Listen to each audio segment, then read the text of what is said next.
how do you increase online sales, or how to increase sales in retail?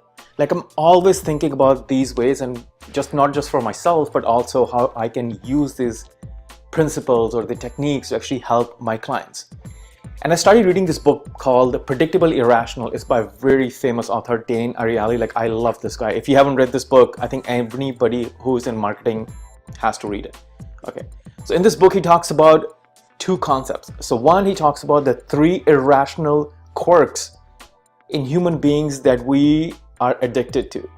And the second, he talks about the IKEA effect. So let's look at the first one. So 3 irrational quirks in human beings, what we have is, the first one is we fall in love with what we already have. So it goes for products, it goes for relationships, like this jacket, for example. So when I didn't have it, it was just another jacket hanging at Zara.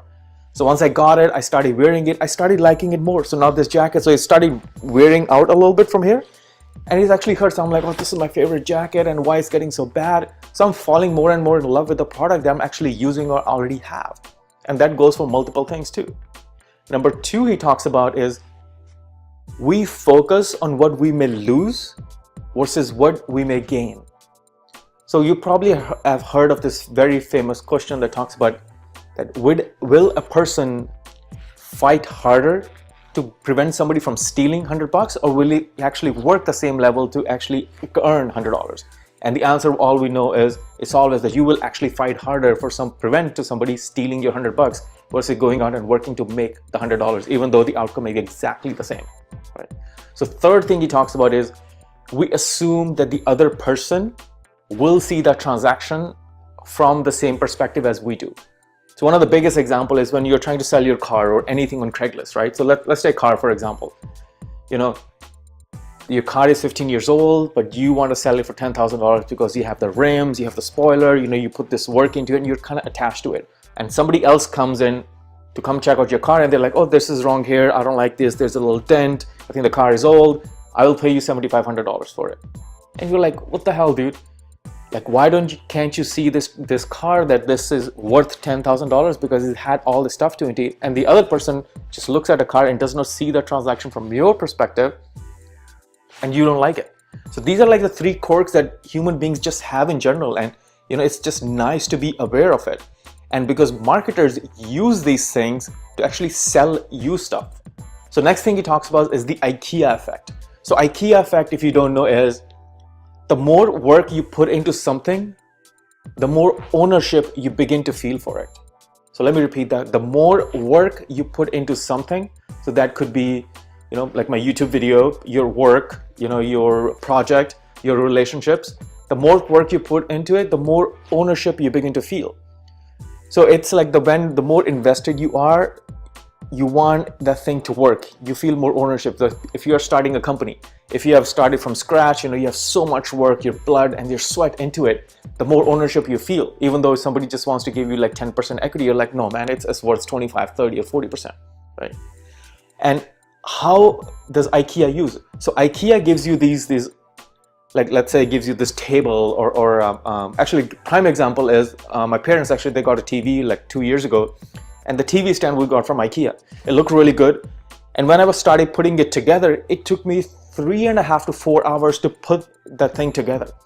And it looks like it's pretty simple. So once I was done with it, now I feel so proud because I put in so much effort that I was scratching my head. I got confused and I finally figured out which nut and bolt goes where.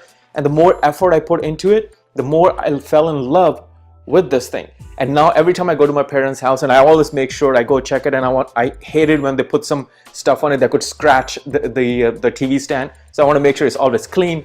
And it brings me back to the first thing that he talks about, that with the more effort we put into something, we start feeling more ownership. And that's what IKEA does. Like, they give you these things, so you put it together and you start feeling more love and more ownership for it. And the brand, the IKEA, goes back in your mind over and over again. You know, another example you look for is auction houses or even eBay auctions, right? So you saw a pair of, I don't know, like a purse or anything what you want to have, or a watch, right? So let's take a watch, for example. You bid $400 on the watch, and the watch is, maybe it's Cartier, you know, has like Swarovski crystals, $10,000 worth of watch. Let's take that for example.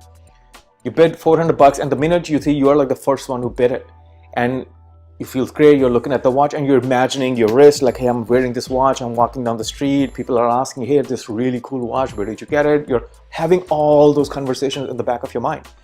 And a couple hours later, you come back, log into your eBay again, and somebody has outbid you. And it pisses you off, right? It's like, how dare this person outbid me on my watch, and you don't even own it, right? So and it's one of these things that these guys use over and over again, that we, when in the auctions in eBay, we start in feeling the ownership of the stuff even before we actually own it.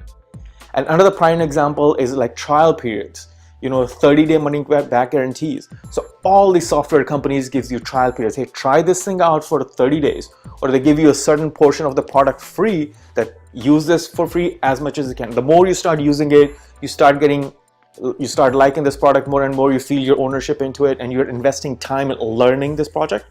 One of the biggest examples, you can even look into it, that sometimes you keep using this crappy ass software, and even though there's a better option, that you can actually get a better software that will solve these issues, but you just keep using this crappy software because you figured out how to move around it to get the stuff done, and you feel so much time invested into it. It's like, I just don't want to invest in another time into a software, even though that actually might be good, but you just don't do it. So if you are running a marketing company, you want to increase your online sales, increase your retail sales, or software sales, or whatever that could be, keep these principles in mind and see how you can use these principles into the customer acquisition cycle and get your customers hooked on these things. So I'm going to try these things out on with my customers, and I'm going to try this, recommend this to my clients so they can use it. So try this thing out, and I would love to hear if you have already tried these principles, or how they have worked, or if there are other principles that you have tried to hook your customers and get them to increase your sales. So I would love to hear it. So simple, these are IKEA facts. They will help you to increase your online sales. It will help you to improve sales, boost sales, whatever you want to call it, and keep doing it. So hi, this is Vishal Kalia from Fashion Marketing, and if you like this video, please give us a thumbs up. And do subscribe to our channel, like right here or here. I'm going to drop the link to subscribe. And thank you very much for your time, and have an awesome day.